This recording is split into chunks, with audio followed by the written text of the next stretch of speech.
I'm going to open up. I'm Dave from Rampant Wolf Games. And I am not Dave from Rampant Wolf Games.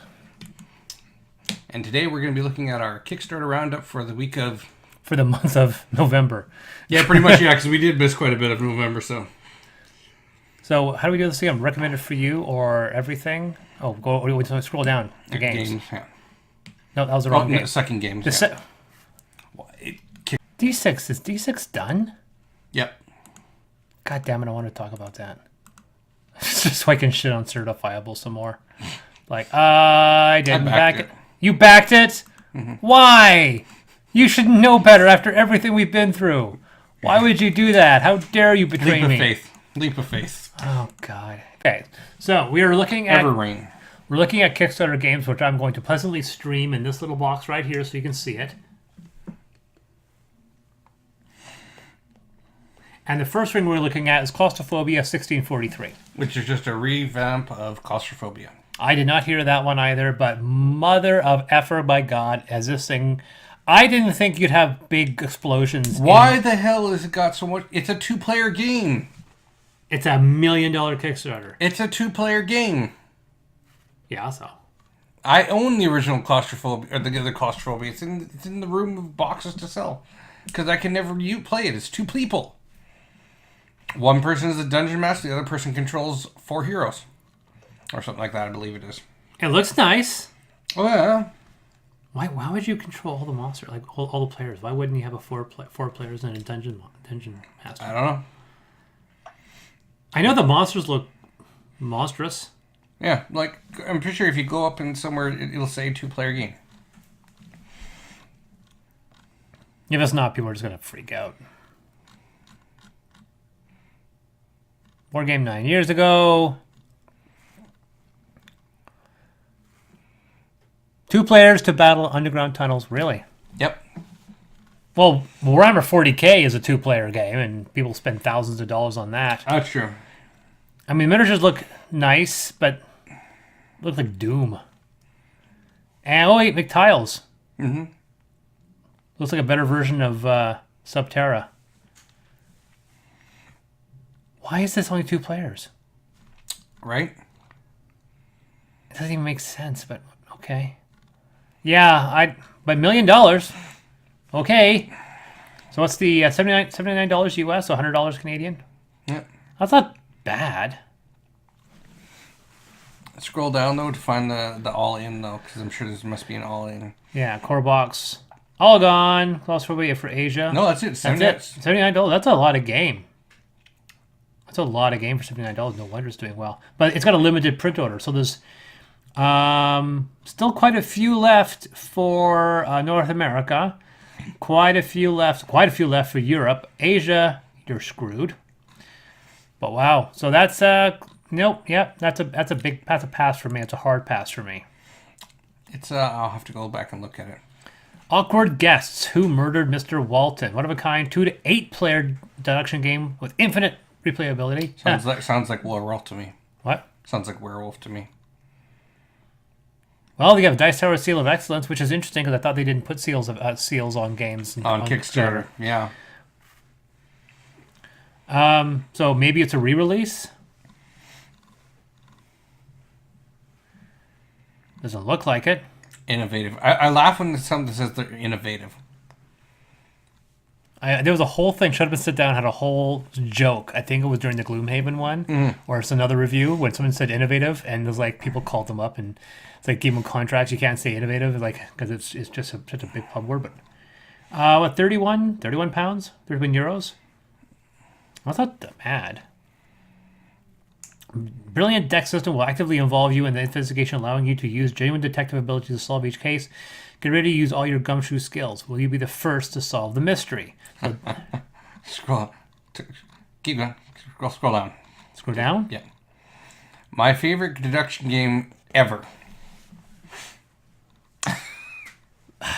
I'm trying to understand when...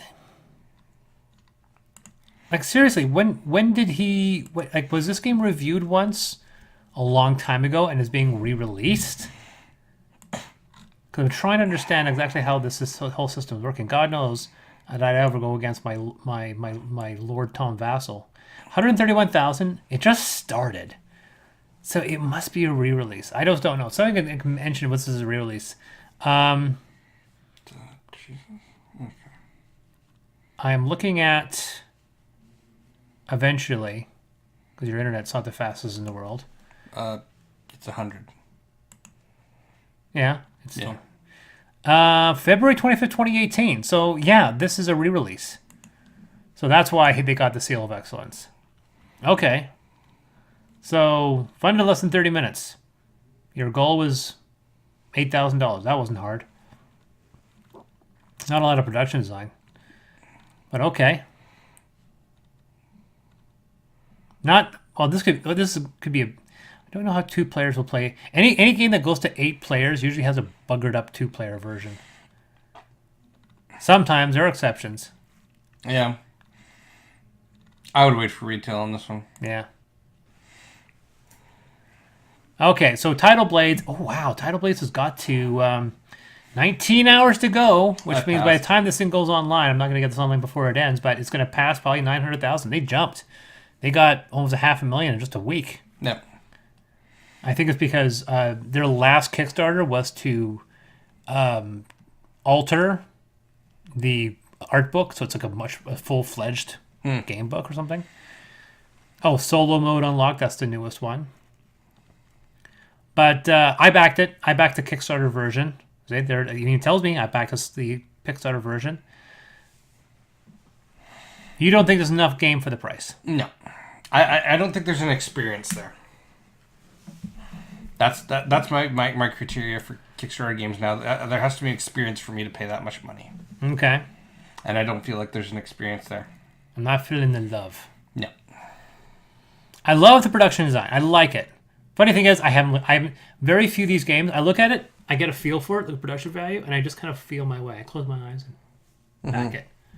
And then I find out, oh, that's how the game's played? Yep. I don't know how to play Nemesis. I don't know how to play Nemesis. I don't know how to play any game I've Kickstarted. No, ditto.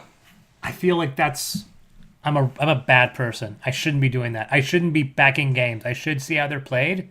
Actually, that's not true. I know how to play Project Elite. But that's a re-release, isn't it? Yes, it's the one that was originally released by... Now, this one's Sword and Sorcery. You got to be back in this one. Oh, yeah, because...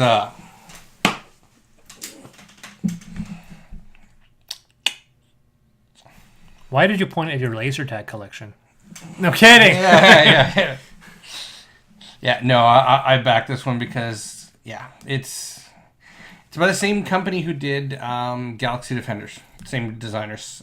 Simone Romano and Nunzio Saras. Oh, so it's right there. I was like, wow, you thought of that? Oh, it's right there. Fully cooperative fantasy board game where 1 to 5 players control legendary heroes with unique powers. There is no game master. It's AI monsters. Yeah, it's AI monsters. And the way they did the AI monsters, actually, I find quite nice because if I remember correctly, the same way Galaxy Defenders does, as monsters come out, controlling that monster is then handed out to each person as they go around being the lead for that round. Right. So you eventually But how do you deal with conflict of interest? There isn't any because basically you're controlling, at some point you'll be controlling 1 or more monsters and you'll be like, okay, this is what they're going to do. But it tells you what your options are based on how far away you are from enemies, etc. Yeah, it's just a bit beyond my price point, that's all. I mean, 120 US is like $150 Canadian get to your table, so... Yeah. It has to...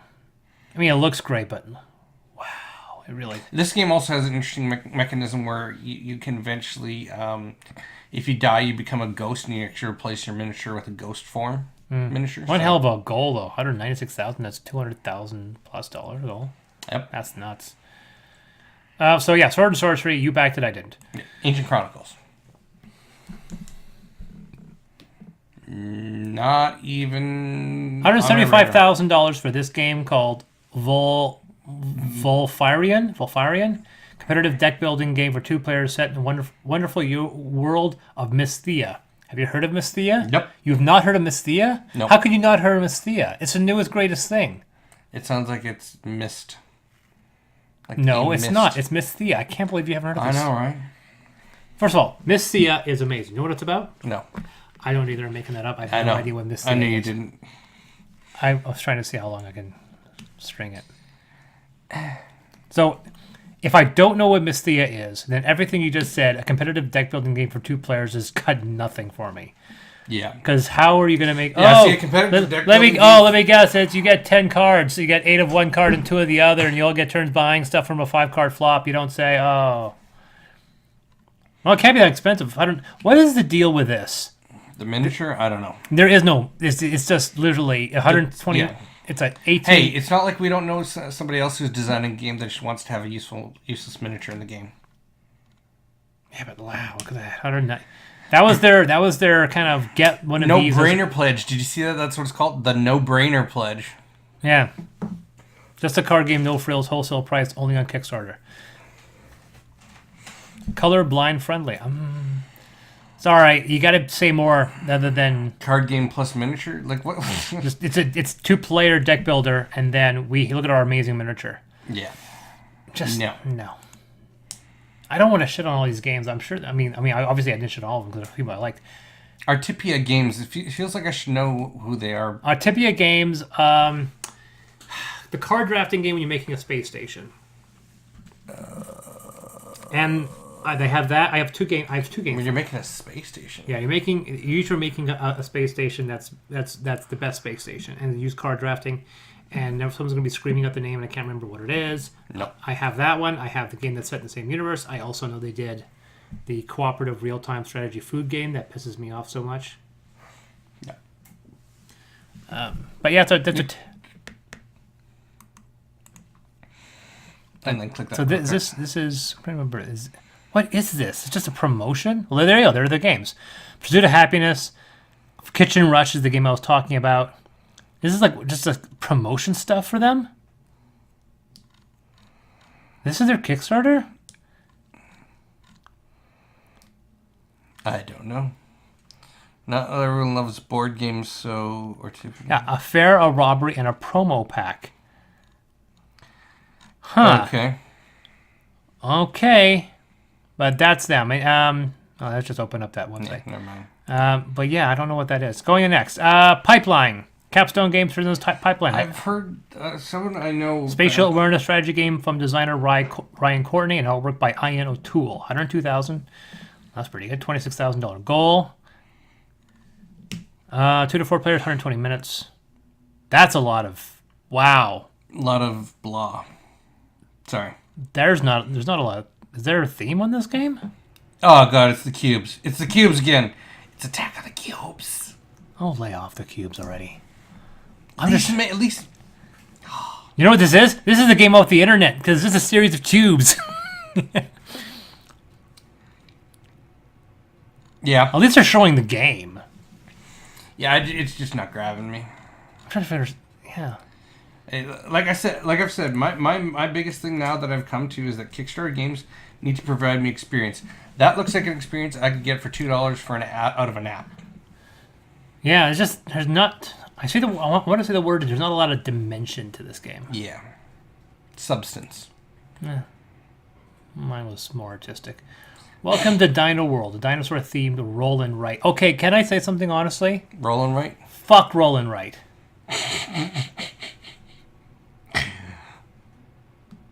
I tell me.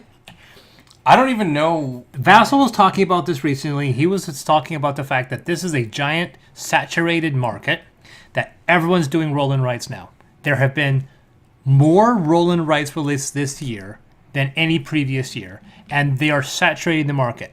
And I have zero interest in playing a roll and write. I don't even know of any. There's actually a few. There's actually a few that came out recently. Hit me. What are they? Yeah, I put you on the spot. Problem is, like, Welcome to, I know it's a roll and write. I watch, I think, a lot of things on Dice Tower, so I know that there's probably been at least 6 or 7 that have come out just in the last year. Right? And I just don't understand, like... That's Yahtzee, isn't it? It's Yahtzee. Oh, is that what it is? Yahtzee is a roll and write. Oh. Right? When you roll dice, you write the values down, you convert those to something like that, but roll and writes are... I have so zero interest. I do not like the idea of giving me a pencil and a pad of paper, and then I get to write stuff. And I'm It's sorry. print and play, because I already have the dice. They're 6-sided dice. Yeah. No. Okay, moving right along. It's not a genre I'm interested in. Sorry. I just don't. I will never back a roll and write game. Atlantis Rising, $35,000, $26,000 goal. Cooperative worker placement game. Survival of the Flood, save your people. It's a thrilling cooperative worker placement game for 1 to 6 players. Thrilling. Well, I didn't think it was not thrilling. And it's boring. I like that. I like that board. The board is interesting. Actually, this looks like a lot like a board I was designing. Except for it didn't have the cutouts. Thieves! $59 US is not a bad price. So let's take a look here. Now, by worker placement, do they mean cube placement? Calm, honey. Okay, so fully cooperative worker placement game. Obviously trying to save Atlantis. Obviously. Makes sense. No connection to... Then why the hell does it look like the Taj Mahal? Yeah, I'll give you that. Cosmic mistake. Oh, God! They're not wooden No, cubes. they're They're not not cubes. cubes. They're little they're, people. they're cylinders and meeples. I can get into that. 2 6-sided dice. Oh, look Wow. at it. Non-symmetrical tokens. Deluxe edition. Embossed spot. Oh, I love! Ooh. You love the spot UV. Oh. You love the spot UV. spot. Hold Oh me my back. God. Spot UV. That looks cool, though. The deluxe components definitely look interesting. Huh. What? Jamie Stagmeyer liked it? Jamie Stagmeyer promoted in somebody else's game. I actually heard him talk about this now. And I like the fact that it's kind of going hardcore. Oh, I'm gonna have to take a look at this. Yeah. This is something I'm gonna investigate. A buy-in price $59 isn't bad. The deluxe edition is only $10 more. Unlike the Title Blades one, which is $20 more. That's $69. That's it? The price point alone would make me back this. And that's it. Those are the only 2 pledge levels. This is gonna do well. I think this could be the next one for me. I gotta look up. I'm gonna look this up, guys. You might have a sale there. Elk Creek Games. What else did they make? End of the Trail. Find Fortune in California Gold Rush. 379% funded. Haven't heard of it. Moving on. Atlantis Rising. All right, guys. Atlantis Rising. Oak and Iron. Haven't heard of it. 120,000. Also doing quite well. Oak and Iron. Looks Looks like a giant number 2 pencil right there, by the way. It looks like it's about ships. It is about ships. You include everything you need to play. Is a 1/600 scale naval game set in the age of piracy. Okay. Core box. In other words, Wow. you need expansions. $69 for the everything you need to play is included in this box. Work as a 2-player starter box or a robust starter fleet. It is basically... And then it jumps to $149 for the Ships of the Line expansion. They give one of each. You do the ships included, the starting line of the Oak. And then $339 Admiral to receive 2 of every ship in this Kickstarter and upgraded templates. Wow, this is getting up there. You have to really love naval ships. I do, but not that much. The Range Ruler. Yep. Oh, goody. It's basically all the other games that I have that are like this, but with ships, which I would totally do, but not for that. They don't even look that great, though. No, they really don't. No, they don't.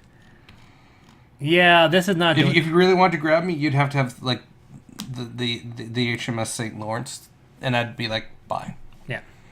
For those of you who aren't Canadian, the HMS St. Lawrence was a ship of the line that never saw the open waters of the ocean because it was built on the Great Lakes.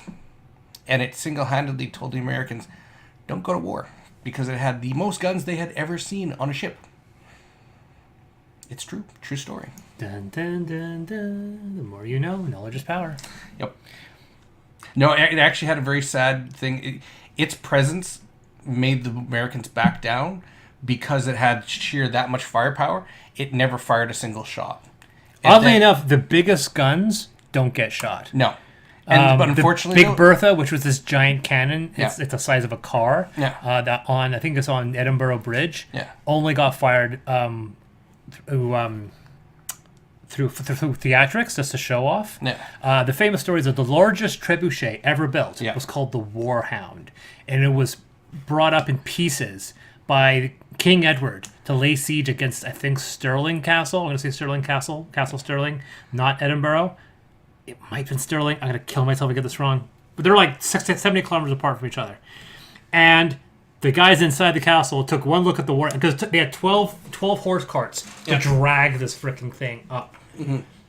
And this is a complete true story, I swear to God. The Scotsman inside saw the Warhound, said, "Fuck this, we surrender." Yep. And I swear to God, King Edward said, I do not accept your surrender. I did not drag this piece of shit all the way from England to not use it. Get back in your castle right now. They went back into their castle. He used the Warhound once. It destroyed the gatehouse in one single blow and said, "Okay, now come out and surrender."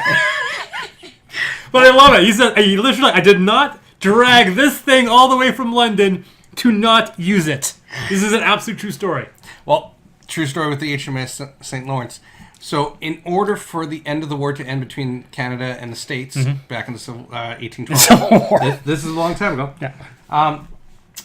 One of the provisions of the treaty was that the HMS St. Lawrence was supposed to have its masts cut, and that was the only way they would sign the treaty. So basically, they wanted take that thing down. Take that thing down, and we won't sign peace as long as you have the guns of Navarone pointed at us. Yeah, so they cut the mast. It became a barge, and then it caught fire eventually and sunk. And it was just like, it was like one of the Avro arrow of the 18th century. It was because it was not built. Never pissed off a Canadian. Yeah. We're peaceful because we make the best guns. Yeah.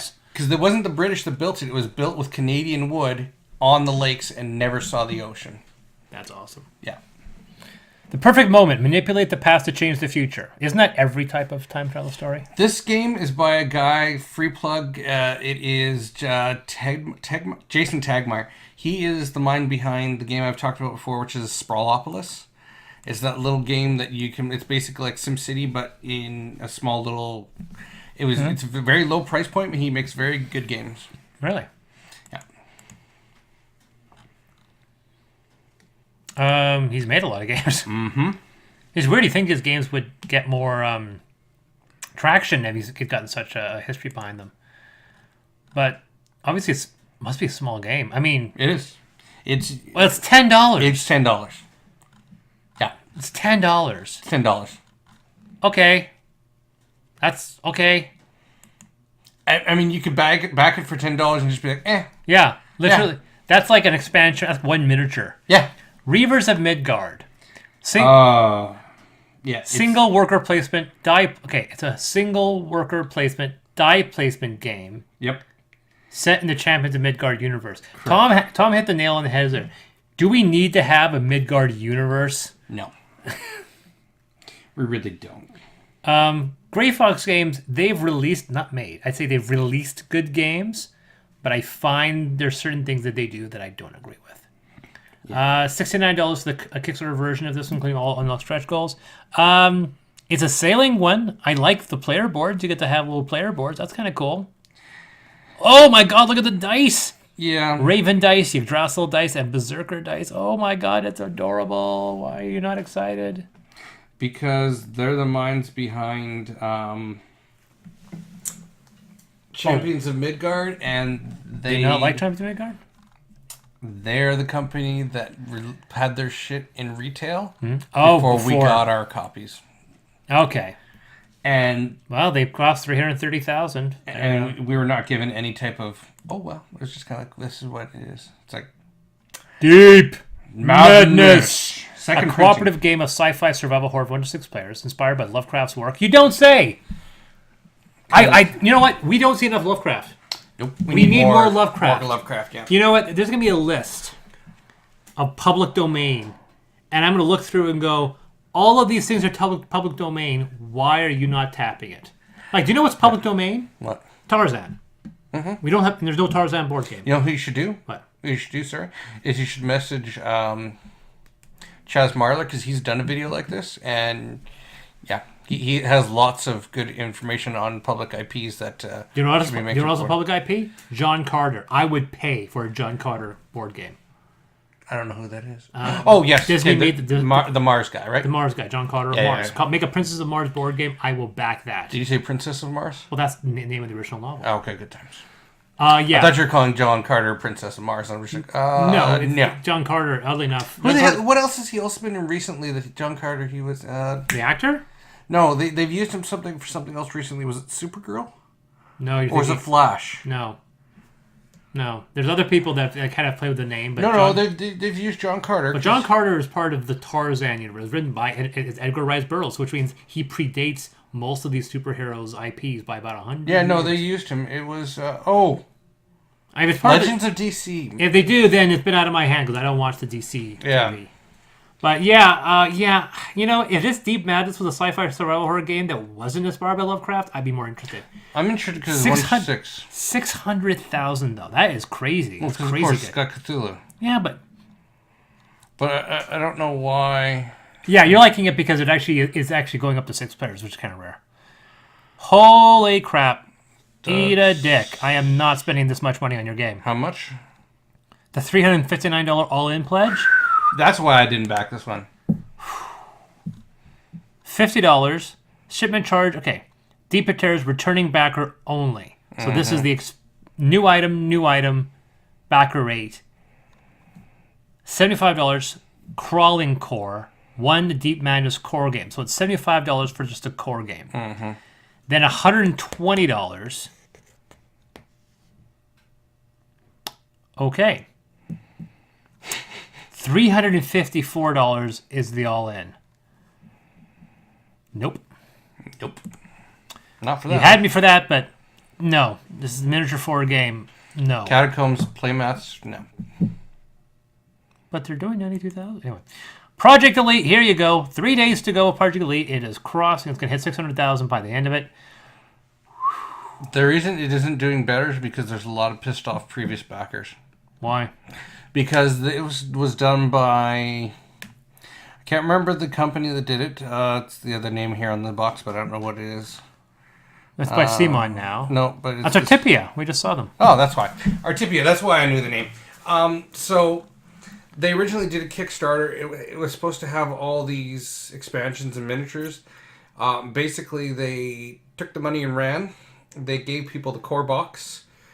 They then ran out of money, and then Simon bought it and has re-released it. And I'm backing this one because I'll trust Simon to give me a product. But you won't trust Artipia. They delivered with Kitchen Rush. Yep. I will admit their animated GIFs are to die for. It's real time though, so Nicole won't like it. So. Oh, real time? Oh, right, it is real time. I remember that. That's the reason why. Welcome to... Yeah, I didn't understand this game. That's a roll and write. Yeah, I skipped it. I don't understand. So we literally have 2 roll and writes going at the same time. 166,000 though. They're doing well. By the way, it's Spirit Island. Did you... This one. Oh, no, give me a second. Spirit Island. Yeah. I just bought it. They have their new second expansion for it, right? Did you see the delivery date for it? May 2020. Literally, wow, they're not even lying. A year and a half away. You don't say. The Everrain. 1 to 4 player cooperative story-driven exploration games in a world on the brink of annihilation. Everything about that I love. Okay. Now, I'm going to scroll down. It's Cthulhu. I was going to say, I'm going to wait for it to disappoint me. How far do I go down until this disappoints me? I see all Seafarer. Okay, Everrain. A game by Adam Smith. Don't know him. Grimlord. Okay, liking it. 85 euros. 85 pounds. So it's 140 bucks. Really? Okay. Wait, so, they had early bird. So a core box was 78. And then retail pledge. Oh, that's that. So it's 85. So you basically save 7 bucks. $7. Oh, so it ships. Wow, those are good ship miniatures. That other game should look at these. Those are good ship miniatures. Basic crew, but they can't fit in the ships. Unless those ship models are huge. In which case, I would spend money for that. And look at all the... Are you sure are you sure it's Cthulhu and not like Pirates of the Caribbean? No, that's Cthulhu. The old one. Oh, Avatar, the old one. You know, funny thing is, the idea of old gods, I don't have a problem with it. If this game does not mention the word Cthulhu or H.P. Lovecraft, It doesn't. I would give it some credit, though. If you're playing on the idea of old gods and old mythos, I don't have a problem with it. It's when you just directly say, it's like, yeah, we're just ripping off H.P. Lovecraft. Because first of all, let's be honest with H.P. Lovecraft. He was an astoundingly unapologetic racist. Oh. He is, if you ever read up on the things, he was an anti-Semite, he was racist, he is a freaking horrible human being. Right? And it is a fantastic IP which divorces itself very much from his legacy. But it doesn't come to the fact that the setting is saturated. His name doesn't automatically gild your Kickstarter. I think, honestly, that Arkham and the Fantasy Flight, they've got it. Mm-hmm. They've got that franchise. They've been putting these games out repeatedly and habitually for 10 years. Give it to them. There's tons of other IPs you can play with. Or do something like Hellboy. And Hellboy is Cthulhu inspired. It plays off Cthulhu mythos all the time, just doesn't say it. Mm. Hell, 40K the Chaos is heavily inspired by that. The Star Childs from 40K are very much Cthulhu based. Oh, yeah. But they never say directly it's Cthulhu, it's H.P. Lovecraft. Yeah. So if you're playing with the idea of being H.P. Lovecraft, but you're divorcing yourself from being bound to that setting, I'll be okay. I just don't think I can afford that kind of money. So it's a naval story. It's cooperative. Mm-hmm. The Undertow of Madness. Okay, that's a stupid name. The crew, the cook, the captain, the celebrity and his wife, the movie star, and the rest. I'm sorry. Well, so where are they at the moment? 473. So they probably hit most of their backing pledges. If this thing wasn't like $140, I think I would get it. Yeah. Are you backing? I went through and I didn't see that many exclusives. Oh, so is this game going to get retail? I don't know. Yes, it is. It's right there. So you can say, look, if I don't say anything unique about Kickstarter, I'll just wait for retail. Mm-hmm. That's your curse. Wow. I'm already unimpressed. The name Extraordinary. Why? Just too many things these days are would you Tiny have, Epic. Would you have the Humdrum Adventures? Yes, Tiny Epic is a franchise name. It's a title. But it's not Epic. I'm not even going to go there. All right, so I'm not going crazy. This was a failed Kickstarter from earlier this year, right? I don't remember. I am 100% certain. I'm going to click on these guys. Nope. Canceled. 55% funded. I remember this one. This one I felt was a glorious failure. It looked fantastic, but I remembered it very clearly because I was talking about it with Bo. They couldn't, like, their campaign wasn't doing very well.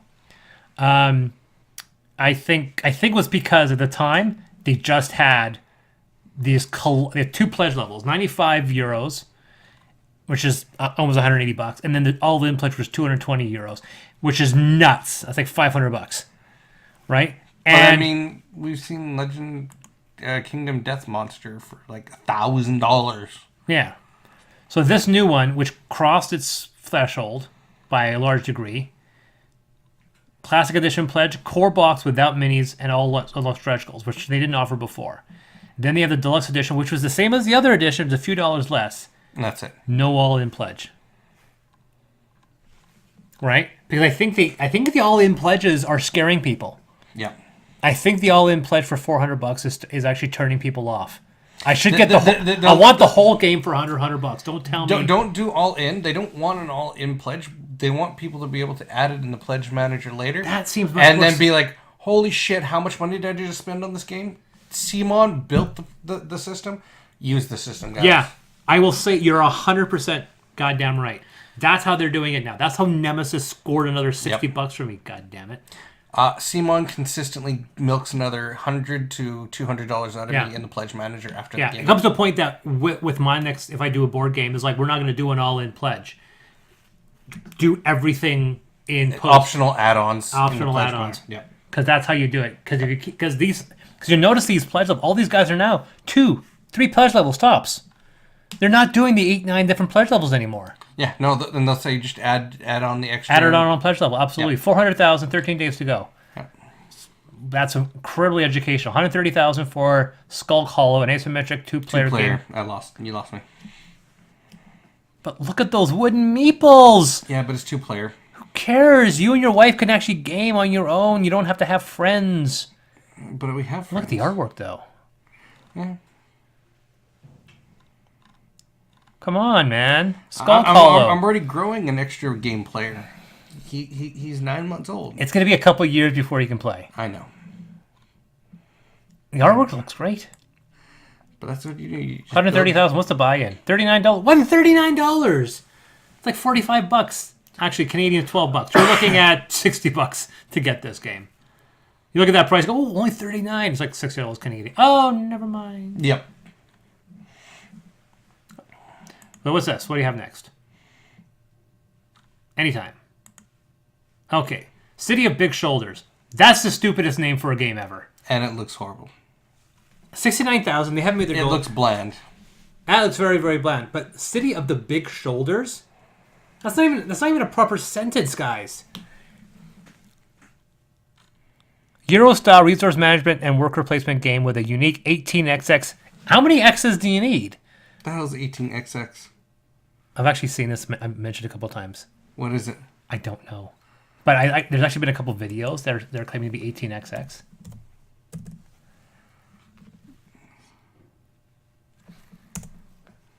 What is it?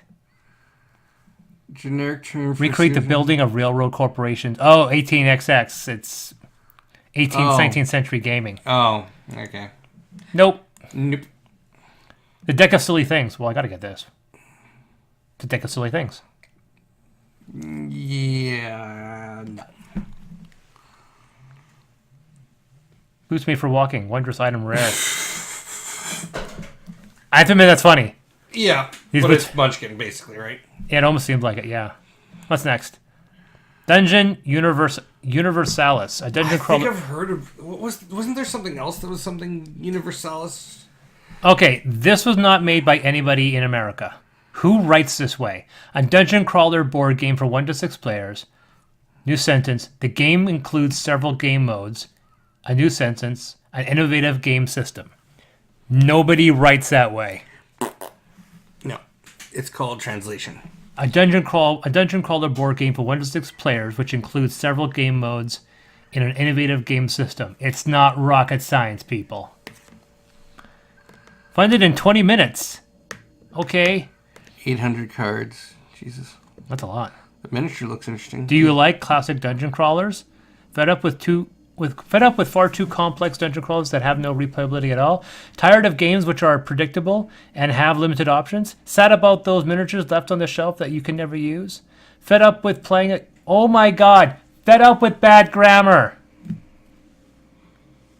I am not backing you because I know you're going to have a shitty writer write your shitty game.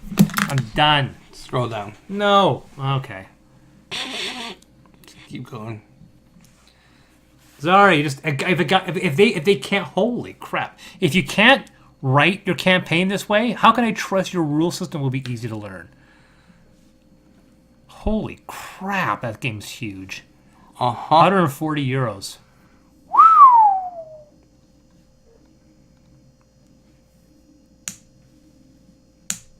How long till this thing closes? You're looking into it, aren't you? 19 days.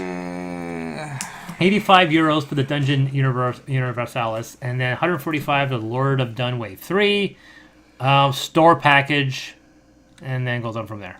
But no, sorry, I just know there's gonna be translation issues and writing issues if their writing is this bad on the. Click on this and let's see. Spain. Yeah, no. Oh, rocket science! There's a lot of bilingual people living in Spain. All manner of evil. Funny, I see what you did there. A highly interactive game of large city hidden agendas and Lovecraftian horror. Bye. Sorry, it's like I'm gonna look up this Everring because at least it didn't say, It's a card game. Sorry, card games have got to really grab me lately. I know it's hilarious with that sitting there, but yeah. Yeah, it's true. Barrage. I looked at this one and then I closed it. A brand new heavy game. Actually, weighs heavy. We put weights in it. From Tommaso Battista, which is the greatest game ever. Why can't I name Tommaso Battista? Simone Luciani. Oh, I love these names. For 2 to 4 Tycoons, brought to you by Cranio Creations. $59, not a bad. Tommaso, what a great name. They never really show the game. And you're already there you go. Oh. There it is. Usually you get this. Doesn't that just look confusing? Wow. Fire your graphic designer. Next.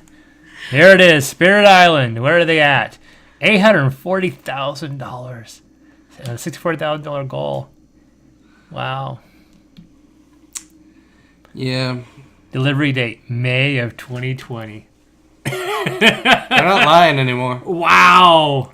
They're being realistic. I think board games will become passé by then. Spirit, oh my god. Nope. Sorry, your game has only been out for a little while. Sorry.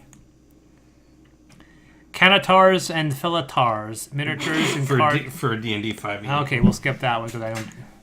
I should check. How much was that? I don't know. Munchkin Steampunk. Girl Genius. Apparently the Girl Genius is a one line and Munchkin's another line, so it's a merging of this line and this line in Steampunk. Yeah. That still being said, I stopped caring about Munchkin in like 1995. I stopped caring about it recently, but not... Yeah. War for Chicken Island, don't chicken out. Sorry. Okay. Jesus. War for Chicken Island. It seems like it's a gimmick. Yeah, it does. And why is it using like... I guess I'm just burnt out on Kickstarter. Can I just... No, because you just told me about certain games you've backed. No. Can I say something about the font? Why does everybody have to have a Norse font now? Is it like 99% of the games are running a Norse font? Yeah, pretty much. Why is that? So it just means that there's crappy games on Kickstarter. It's not that I'm burnt out from Kickstarter. No, there are some good games. You have tons of games. You just said you backed a couple and you're gonna look into 2. It's just we got burned from Chicken Island. I'm fascinated about this. Why? I saw this and I was just like, I gotta see what the last burrito on Earth. I hope they make their goal. They have a long campaign. 50 days, which means they're a 2-month goal. And it's $45,000. Hate to break this to you guys. You're probably not going to make it. Yes. And the game is $15. The game is $15. Why aren't you backing this game? It's $15. It's also about the last burrito on Earth. Yeah, no. It's burrito tokens. Okay, whatever. Okay, here we go. Now we're getting to the big one. Yeah. Look at all this stuff. Funded in 9 hours. Aftershock. 30 stretch goals. Blacklist. Keep fighting. Noises. Colors. $109 US. Unlock stretch goals. Look at all those unlock stretch goals. Where's the game? Still getting there. There's the box. Look how the box is packed. I know. Where's the game? Where's the miniatures?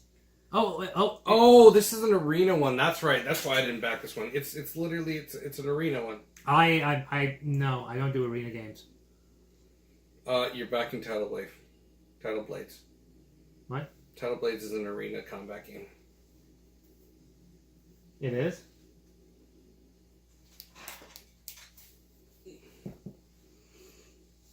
Really? Why do you think the dice rolling thing is an arena? Why do you think I am backed? How many hours left? Can I get home in time? I think it's 19 hours. Okay, I have time to go home and then cancel that and then start up the other one. You look pretty. Uh-huh. We'll be right back. Now, okay, I gotta say that there was a game. I gotta find this out before I close up.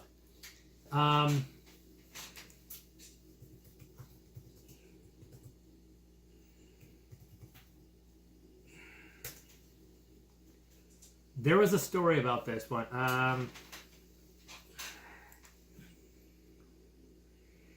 It's recent. I have to. Where's the tool? Anytime last week. Was it claustrophobia? I think so. It must be.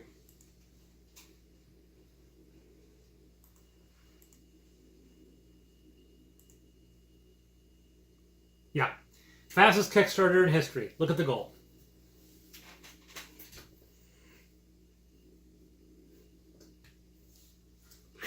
This is what Tom's point was last week.